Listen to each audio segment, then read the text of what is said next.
everybody, welcome back for another episode where we're helping connect you with the people that are powering our community. Today we have two truly impressive women that are on a mission to give you the organizational tools to be successful in work and life in order to contribute more to our community.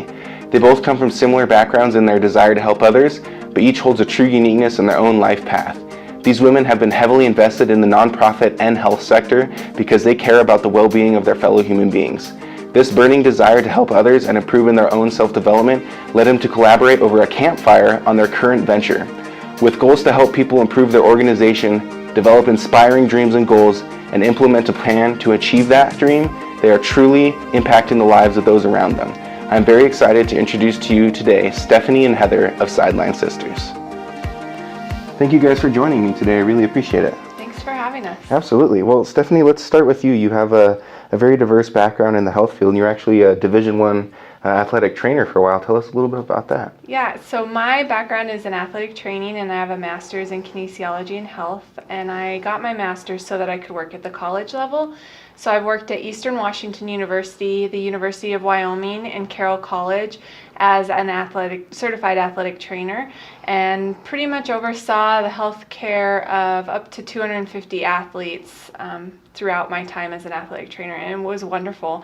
I have a national championship ring with Carroll College and a Big Sky championship ring with Eastern Washington, and I loved my time as an athletic trainer. Oh, that's fantastic. That's pretty unique. Not a lot of people can say they have multiple different championship rings. No. What about you, Heather? You have a various or a multitude of degrees, I would say, and what kind of drove you into those areas of study? Well, I actually would say that the reason I went into my areas of study, which ended up being communications and psychology, was because I kind of had some rough times as a child, and I really felt strongly about going out into the world and improving those conditions for other people. So I was really passionate about it. And I was really fortunate towards the end of college to find out that they had a nonprofit management certification, and I jumped right into that and was able to get my certification and head off to DC to work in a nonprofit for a little while, which was an amazing experience. Okay. And in that nonprofit sector, what are some of your most proud moments? Well, working in DC sounds like it would be the coolest thing that I did, which it was really cool. I loved it out there. I still have some amazing friends from living out there. I would say that the most proud I am is of something that I did in a volunteer capacity for a local organization. I helped run one of their big gala events, and I did it as a volunteer and as basically the chairperson of their committee. And we raised a record amount of money in my last year working with them, and it was really exciting and awesome to be able to say that. And what did that mean for that organization? It just meant that they had a little bit more cushion. They serve families, and so it was just really important to them to be able to house people on a nightly basis and not have to worry about that money. And so having that little extra boost was a huge bonus. Yeah, I know that's an incredible meaning and opportunity for a nonprofit to have that kind of money and that kind of fundraising for sure. Yeah, I mean, it was a group effort. I had a co-chair and a great committee. We just a bunch of rock stars, and so it was really fun. But that's definitely, to me, the best thing that I did in the nonprofit sector. And so family time is very important for both of you guys. And when you got out of the nonprofit sector to move back to Montana to pursue that, Stephanie, you actually moved to Montana and got into the nonprofit sector. So tell us a little bit about that, like what prompted that shift and what did you do? So I met my husband when I was still working at Carroll College in Helena, and the time that it took for me to be an athletic trainer, and we were on call all the time and traveling and covering games and covering practices, there wasn't a lot of time left over for a family. And so when I started to realize that, my priorities really changed. I wanted to have time with my family. So I decided to leave athletic training, and I moved from Helena to Missoula with my husband, and I started working at the American Cancer Society and worked there for a few years and loved it, and then went and worked at Planned Parenthood, both times doing fundraising for both of those organizations.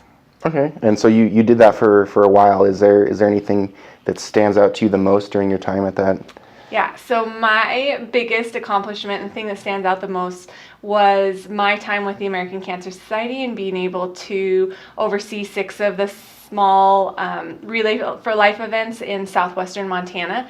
And I actually helped 4 of those relays become pace setter relays, which is a huge award and kind of prestigious award in the state of Montana for Relay for Life. And it was really awesome to have 4 relays out of 6 in the state reach pace setter status. And so it was really an honor to be leading those communities to those awards and seeing the excitement in all of the volunteers who are participating in that.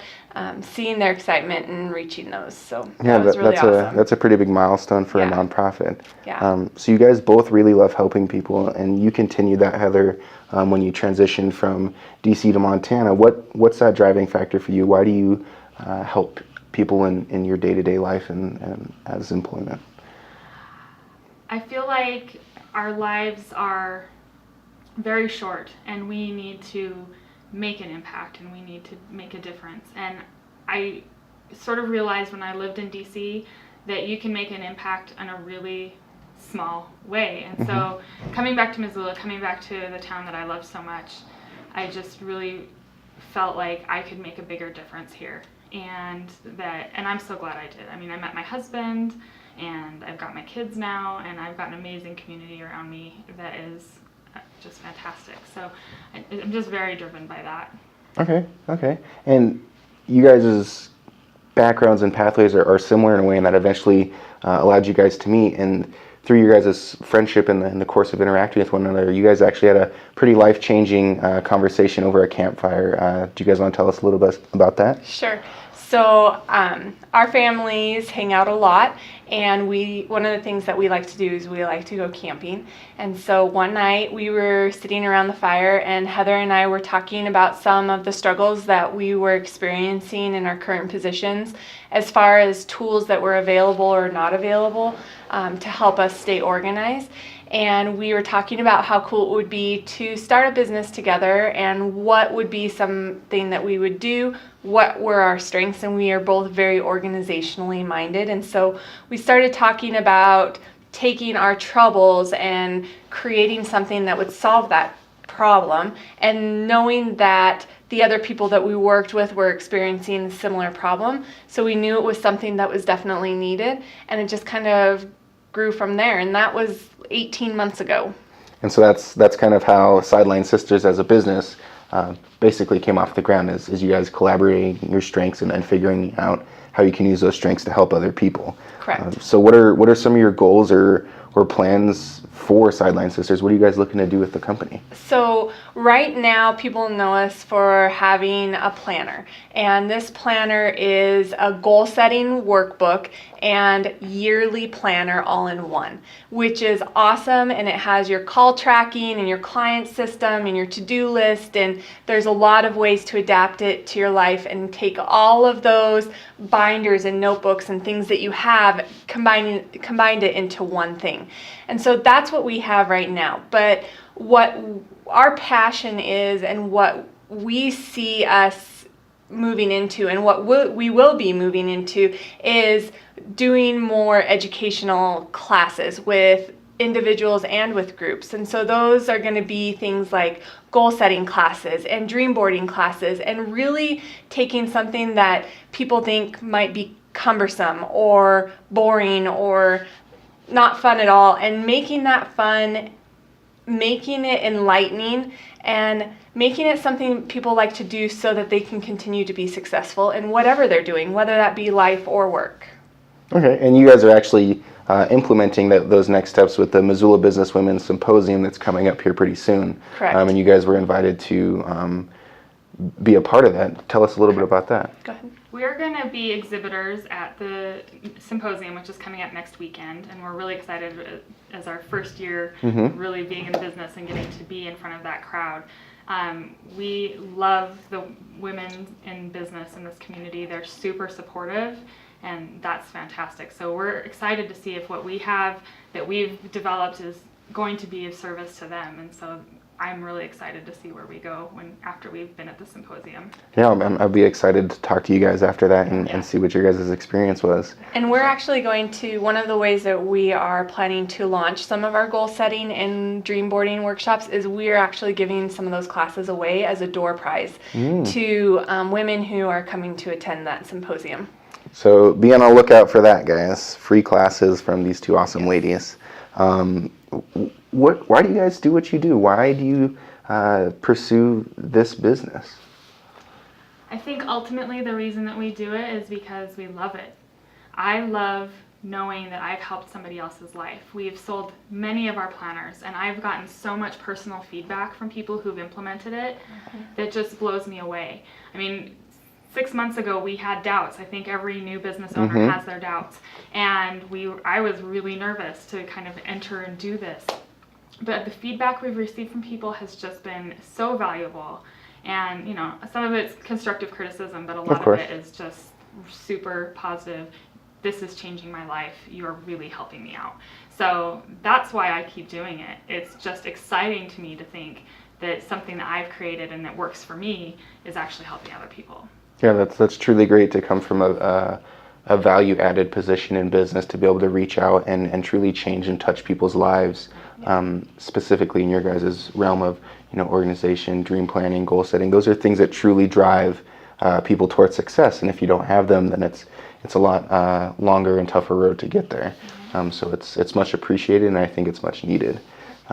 So through this, we know why you do it, but what is the ultimate end goal? What is the impact that you guys want to have on your community? So with not only just the Missoula community, but nationwide, because we have sold planners in Michigan and Nevada and all of these different places, so it's not just here.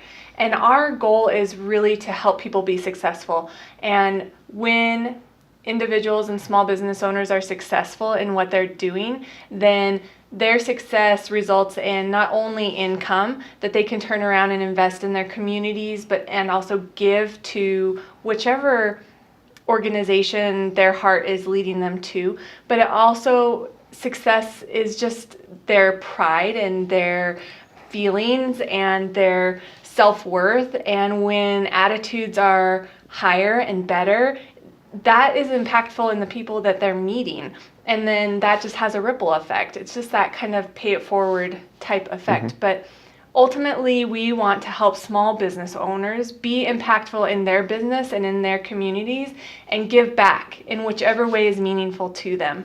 And I think people can do that more when they're successful.